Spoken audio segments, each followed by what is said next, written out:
Sometimes it seems that people get so obsessed with being as thin as their favorite celebs that they forget about something much more important: their health.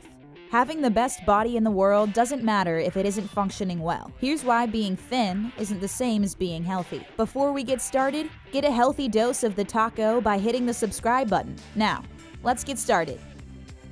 You've probably heard that in order to lose weight, diet is much more important than exercise. In fact, they say that you need to focus 80% on diet and only 20% on exercise in order to lose weight. And that's true. You can't lose weight with a simple calories in, calories out, or CICO formula. Simply eat less calories than your body needs to function, and your body will rely on its fat stores instead. It's often much more difficult in practice, and underlying health issues can make it challenging. But you get the basic idea. However, being healthy is much more challenging. Sure, if you eat 3 diet microwave dinners per day that fit into your calorie goals, pounds will eventually drop, but your body can severely suffer from the lack of nutrients. In fact, trying to so harshly cut down your food intake can make it extremely difficult to give your body the nutrients it needs to function well. A group of scientists, therapists, and former dieters have even started the hashtag donewithdieting to encourage people to focus on their health instead of the numbers on a scale. But you're probably thinking that obesity is associated with health risks, so dropping weight by any means is surely better than being overweight. However, there are a lot more variables to consider. Once factors like fitness level, activity, nutrients, socioeconomic status, and weight cycling are considered, you might be shocked to see how mortality rates between obese and thin people even out. In fact, some studies even suggest that obese people with health conditions such as type 2 diabetes and hypertension actually live longer than their thinner counterparts. Coming out in support of hashtag donewithdieting is actress and Riverdale star Camila Mendez. She asked fans to consider whether their health or the numbers on their scale are more important. Recently, she's gotten help about her anxiety surrounding food and her own dieting obsession. She realized that if she stopped focusing so much on diet, she could free up her time for much more important things. Mendez realized that she had let a lot of her life passions slip by because she was so single-minded in her pursuit of a slimmer figure. Still obsessed with getting a thinner body? Your genetics may be working against you. No, we're not trying to say that you're doomed to always be overweight. We're just saying that your genetics have a lot more to do with how you look than just determining your eye and hair color. What is a healthy weight for one person might not be healthy for another.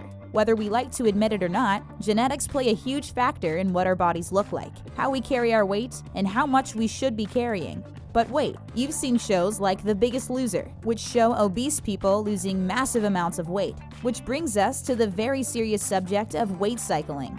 You see, while many diets do work in the short term, people are likely to gain the weight back and then some. As you can imagine, continually gaining and losing weight puts a lot of unhealthy stress on the human body. This increases inflammation and other obesity-related illnesses. In fact, it's often weight cycling and not obesity itself that causes people to lose their lives. If dieting and rapid weight loss are unhealthy, then what about the absolutely massive diet industry? You can buy pills that promise to shrink your waist, shakes that promise to keep you full, and even wraps guaranteed to melt off pounds. The diet industry has a vested interest in promoting the idea that being thin and dieting are the only ways to health, and that's because they profit on your insecurity. Simply eating healthy, nutrient-rich food and exercising isn't exactly something easy to monetize. In 2014, the diet industry was worth about $64 billion, and that number has actually been on the decline. People are finally starting to figure out that most of their products don't work, and many of the strategies they promote are simply unhealthy. Finally, prepackaged diet meals lacking in nutrients are falling out of favor as people are choosing fresh foods instead. Not only do diets not promote health, they are the single most important predictor of developing an eating disorder. In fact, people who are overweight are less likely to get help for their eating disorders because people are less likely to take their struggles seriously. People in that situation are likely to be praised for trying to lose weight, even if the methods they are using are dangerous and unhealthy. So what can you do instead? The biggest thing is changing your focus. Instead of becoming obsessed with losing weight, try concentrating on becoming healthy. Multiple studies have shown that focusing on your health instead of your weight is the best thing you can do for your body.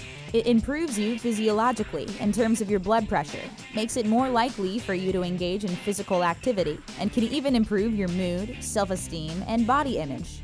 The challenging part can be accepting that looking healthy looks different on everyone.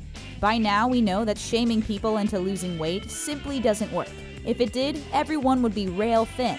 Movements like #donewithdieting aren't promoting an unhealthy lifestyle, but realizing that good health isn't one size fits all. It encourages people not to support companies that prey on people desperate to lose weight, while encouraging an unhealthy eating model. And it opens up a dialogue about how dieting has harmed the mental and physical health of many people. If you're not happy with your body, try looking away from the scale for a moment. How are your nails, skin, and hair? How are your energy levels? These things can be hugely affected by getting proper nutrients. Even things like frequent headaches and difficulties processing emotions can indicate underlying health issues. We get so focused on what size jeans we wear that we lose sight on just how much our health impacts every aspect of our lives. Do you think that dieting is a good thing, or do you prefer a more health-based approach to weight loss? Let us know your thoughts in the comments section. And don't forget to subscribe to The Taco for more great videos. Thanks for watching, and we'll see you next time.